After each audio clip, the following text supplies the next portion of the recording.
Question number 27 में क्या है, एक सॉलिड स्फीयर ए है जिसका रेडियस आर है और मास कैपिटल एम है।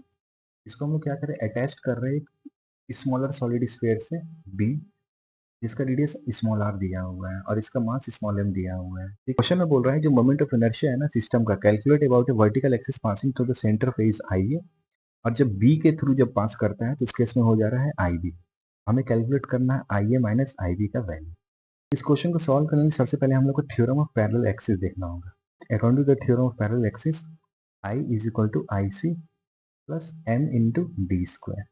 अब जो तुम्हारा आई सी होता है ना, तुम्हारा मोमेंट ऑफ इनर्शिया होता है which passes through the centre of mass. I जो है तुम्हारा बेसिकली मोमेंट ऑफ इनर्शिया है कि ऐसे एक्सिस के थ्रू है, तो जो सेंटर ऑफ मास से जो एक्सिस पास कर रहा है उसके पैरेलल है, बट जो दोनों के बीच में डिस्टेंस है तुम्हारा डी है। ठीक है, उस केस में तुम्हारा I equal to I C plus M D square हो जाता है। ठीक है, तो आई के लिए अगर हम लोग देखेंगे ना, तो ये बड़े वाले स्फीयर का है ना, उसका सेंटर ऑफ मास से पास कर रहा है, इसका सिंपली मोमेंट ऑफ इनर्शिया क्या हो जाएगा, 2/5 capital M into capital R का स्क्वायर।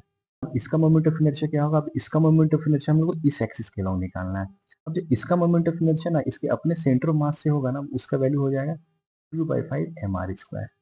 अब हमें बेसिकली निकालना है इस एक्सिस के अलाउ, तो हमें क्या करना पड़ेगा, पैरेलल एक्सिस थ्योरम लगाना पड़ेगा। तो यानी यहाँ पे हम लोग को लिखना पड़ेगा 2/5 small M R square plus mass of small sphere multiplied by distance. अब ये जो तुम्हारा डिस्टेंस हो जा रहा है वो हो जाएगा आर प्लस आर, यहाँ सिंपली हो जाएगा आर प्लस आर का होल स्क्वायर। अब आई बी का वैल्यू के लिए हम लोग क्या करेंगे, इस स्फीयर का पहले मोमेंट ऑफ इनर्शिया निकालेंगे, तो इस स्फीयर का सिंपली मोमेंट ऑफ इनर्शिया होगा 2/5 एम आर स्क्वायर। अब हमको इसका मोमेंट ऑफ इनर्शिया निकालना है। अब इसका मोमेंट ऑफ इनर्शिया के लिए सबसे पहले इसका सेंटर ऑफ मास जो एक्सिस पास कर रहा है उसका मोमेंट ऑफ इनर्शिया हो जाएगा 2/5 कैपिटल एम आर स्क्वायर। अब हम लोग को इस एक्सिस के लिए इसका निकालना है, तो इसके लिए हम लोग फिर पैरेलल एक्सिस थ्योरम यूज करेंगे, तो इसका वैल्यू सिंपली हो जाएगा 2/5 capital M R square plus capital M R plus R का होल स्क्वायर, क्योंकि डिस्टेंस अभी भी आर प्लस आर ही रहेगा दोनों के बीच में।